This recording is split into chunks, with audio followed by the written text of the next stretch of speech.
Uwekezaji ni kitendo cha kutumia fedha, muda, maarifa pamoja na rasilimali kwenye shughuli ambayo italeta faida au kuongeza thamani baada ya muda kulingana na malengo ya mtu aliyojiwekea. Uwekezaji umelenga zaidi kujenga utajiri wa muda mrefu na kuongeza kipato. Watu wengi huwa wanawekeza ili kuboresha maisha yao na kujipatia uhuru wa kifedha. Kila aina ya uwekezaji ina faida, changamoto na kiwango chake cha riski. Ni muhimu sana kuelewa aina mbalimbali za uwekezaji kabla ya kuamua mahali pa kuwekeza fedha zako. Aina ya kwanza ni uwekezaji wa hisa. Uwekezaji wa hisa ni pale ambapo mtu anaponunua sehemu ya umiliki wa kampuni. Kwa kununua hisa, mwekezaji anakuwa ni mmoja wa sehemu ya wamiliki wa kampuni na anaweza kufaidika kampuni inapopata faida. Faida inaweza kupatikana kwa njia ya gawio au kupanda kwa thamani ya hisa sokoni. Hii ni moja ya njia inayowapa watu nafasi ya kushiriki ukuaji wa kampuni bila kuanzisha biashara yao wenyewe, kwa sababu wanakuwa tayari ni moja ya sehemu ya umiliki wa kampuni. Faida kubwa ya uwekezaji wa hisa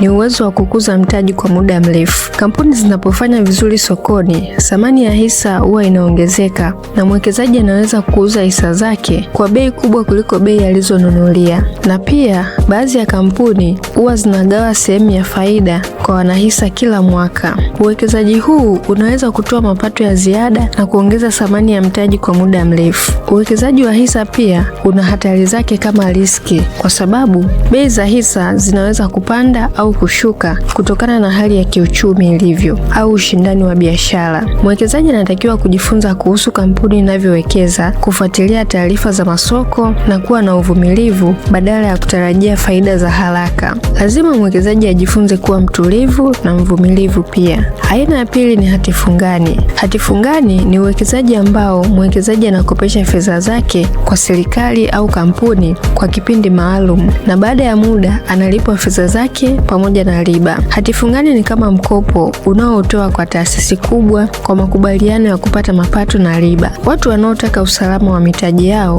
huwa wanapendelea zaidi aina hii ya uwekezaji kwa sababu ni uwekezaji ambao ni salama. Aina ya tatu ni real estate. Real estate ni uwekezaji kwenye ardhi, nyumba pamoja na majengo ya biashara. Faida kubwa ya real estate inaweza kukupa mapato ya kila mwezi kupitia kodi. Changamoto za uwekezaji huu, unahitaji mtaji mkubwa na gharama za matengenezo mara kwa mara. Lakini pia kitu cha kuzingatia ni kufanya utafiti wa eneo kabla ya kuwekeza. Aina ya nne ni kilimo cha biashara. Kilimo cha biashara ni kilimo kinachofanywa kwa lengo la kuuza mazao na kupata faida. Lakini pia kilimo kinakabiliwa na changamoto ya mabadiliko ya tabia ya nchi, magonjwa ya mazao, wadudu na kushuka kwa bei za mazao sokoni. Unapowekeza kwenye kilimo cha biashara, unatakiwa kutumia mbinu bora za kilimo. Aina ya tano ni usafirishaji. Uwekezaji kwenye usafirishaji unahusisha biashara ya kutoa huduma za kusafirisha watu au mizigo kwa kutumia magari, mabasi, malori, pikipiki, meli au ndege kulingana na uwezo wa mwekezaji. Sekta hii ni fursa kubwa kwa sababu usafiri ni huduma inayohitajika kila siku. Biashara inapokuwa na wateja wa kutosha na usimamizi mzuri, inaweza kuleta mapato ya kila siku au mapato ya kila mwezi. Kadri biashara na shughuli za uchumi zinavyoongezeka, ndivyo mahitaji ya usafirishaji yanavyozidi pia kuongezeka. Lakini pia huu uwekezaji una gharama kubwa za mafuta, matengenezo ya vyombo vya usafiri, bima pamoja na leseni. Usimamizi mzuri na matengenezo ya mara kwa mara ni vitu vya msingi kwenye aina hii ya uwekezaji. Aina ya sita ni viwanda. Uwekezaji kwenye viwanda unahusisha uzalishaji wa bidhaa kwa kutumia mashine, teknolojia pamoja na wafanyakazi. Viwanda vinaweza kuzalisha bidhaa za chakula, nguo, dawa ama vifaa vya ujenzi pamoja na bidhaa nyingine nyingi. Na aina ya saba ni UTT AMIS. UTT AMIS ni taasisi inayosimamia mifuko ya uwekezaji. Hii ni moja ya sehemu ya uwekezaji ambayo